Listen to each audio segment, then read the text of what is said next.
door and opens up to see one of the most horrific things that I would imagine any parent can imagine seeing, and that is Brian drowning their son Apollo in boiling hot water, which is such a terrifying thing to see. But I want to point out a couple things in this moment. Now, Brian seemed to be very violent at the tail end of their relationship, but the question that I can't shake, that boiling water. We know Emma used the hot boiling water to get rid of the Changeling baby. Brian doing the same thing to 4-year-old Apollo. Did he do that because he thought Apollo was a changeling, or did he want to just kill the most important person in her life? But also, one thing the show hasn't addressed quite yet is, what is the significance of both parents trying to kill their children? We obviously know Emma's mom tried to do that. Now, Brian, I really hope that they explain this by the finale next week. Even though Brian was the American cop and what she did would get her burnt alive like the witches before, she had no choice but to kill him. As young Lillian was prepared to take her own life until the older version stopped her for doing so, or as the younger version Lillian says, she believed that this was Lady God. This is the beginnings of her rewriting her story as she rediscovers God and asking for help from the spirits. Should she be punished for lying to her husband and son, or this action of wanting to take her own life as she's ready to make a deal? Now, the deal would include her being the best mother possible for Apollo as long as she can get rid of this thing.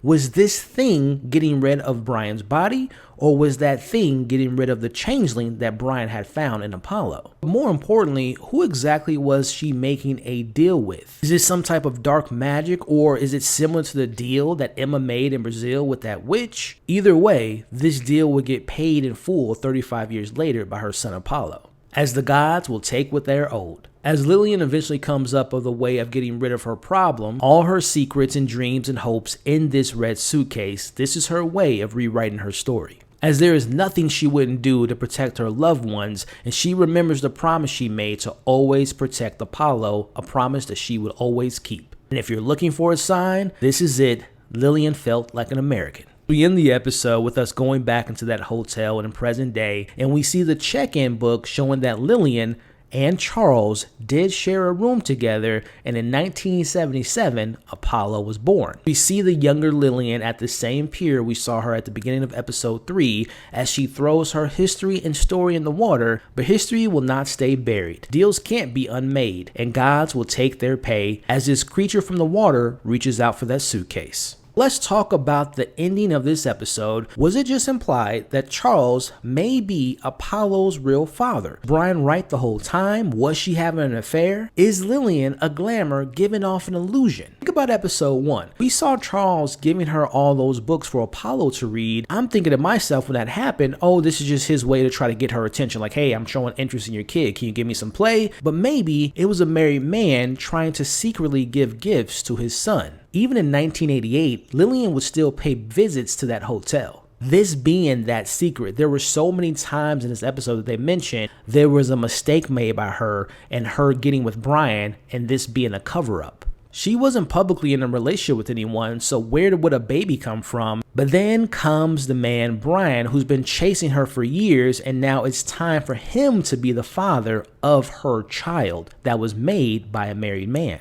Let me know if you all think that Charles is Apollo's real father. Getting back to the creature that we saw in the mirror, as well as at the end of this episode. Now, I believe this ties to the story being told in the narration of the beginning of episode 3 of a mythical creature coming from the sea and walking on Earth. That creature at the end, is that Brian in his true form? Is he the same as William? Is he a fairy? Are they the ones that are eating the children? We don't know what Lillian did with Brian's body. Was he in that suitcase and is now resurrected in his true form, which is in that fairy creature body? So curious to see if that secret of Lillian will eventually come to light, because if Brian is dead, who brought the box to their front door when Apollo was a teenager? Overall, after rewatching this episode, I like what this had to say about an immigrant story, about Lillian's fears of a relationship, about motherhood, and her being alone and being a nobody and not existing, but her taking control of her narrative, her taking control of her story, but ultimately